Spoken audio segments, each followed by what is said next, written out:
Joining us now is public finance economist for the Heritage Foundation, EJ Antoni. EJ, thank you so much for your time this evening. On the campaign trail, we often heard from the president-elect, his policy was going to be drill, baby, drill. And now we're getting some real meat on the bones and what this is going to look like starting day one in office. Fast-tracking LNG exports, expanding oil drilling, reviving the Keystone XL pipeline. When you hear about some of these specific policies that they plan to pursue, is there anyone that you say that's going to make the biggest difference? That needs to be day one priority?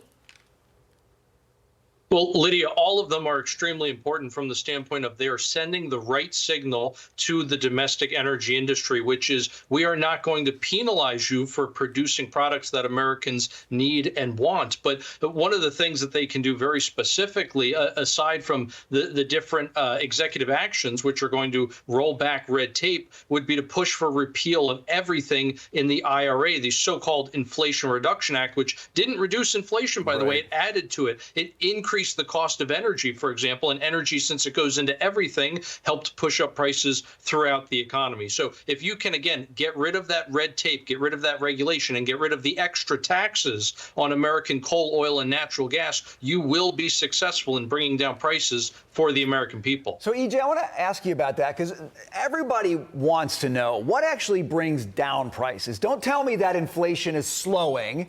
Tell me that my prices, my costs are going to come down. It seems like energy is maybe the only ubiquitous thing in the economy that can make that happen. Do you expect, if we really get this unleashing of domestic energy, that you could actually see meaningful reductions in the prices that have gone up so much over the last 4 years?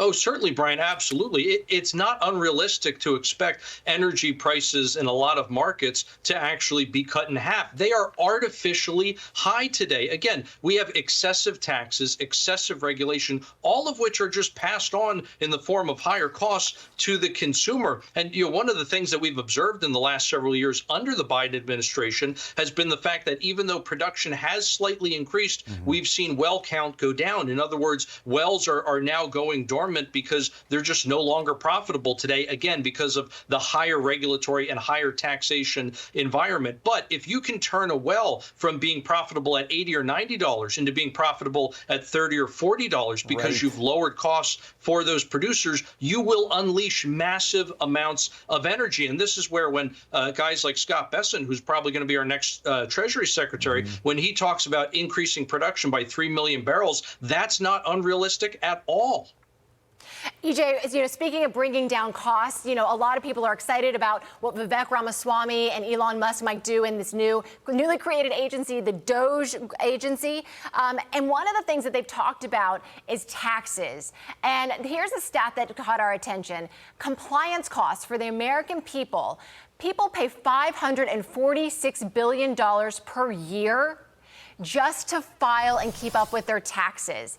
It seems like that is a lot of money when you note it's not that far off from the total amount the government spends on our defense budget. Crazy. Do you see ways in which we could reduce compliance costs for the American folks and our complicated tax code? Oh, absolutely, Lydia, not the least of which would be to simply simplify the darn thing. It is so incredibly complicated. I believe it was Forbes did a study a number of years ago where they gave the same family's tax return to 300 different tax professionals, and every single one of those tax professionals produced a different return for that family because no one person, no one company, in fact, can understand and know the entirety of the tax code and how to apply it. And I absolutely love this push, which we're hearing from a lot of folks in the incoming Trump administration, that we want to get away from the income tax entirely and go back to relying on tariffs. People forget that for most of American history, in fact, for the most prosperous period of American history, when we saw the fastest cumulative growth, we didn't even have an income tax. The government funded itself entirely by tariffs. That's a much simpler way to raise government revenue. Well, I like anything that doesn't punish work and investment. And income taxes punish work, and a tariff is a consumption tax. And I just think we want to reward people for getting out there and working. That's right. Yeah. EJ Antoni, thank you so much for joining us. Great stuff. Good to see you. Thank you for having me. All right, coming up, over 60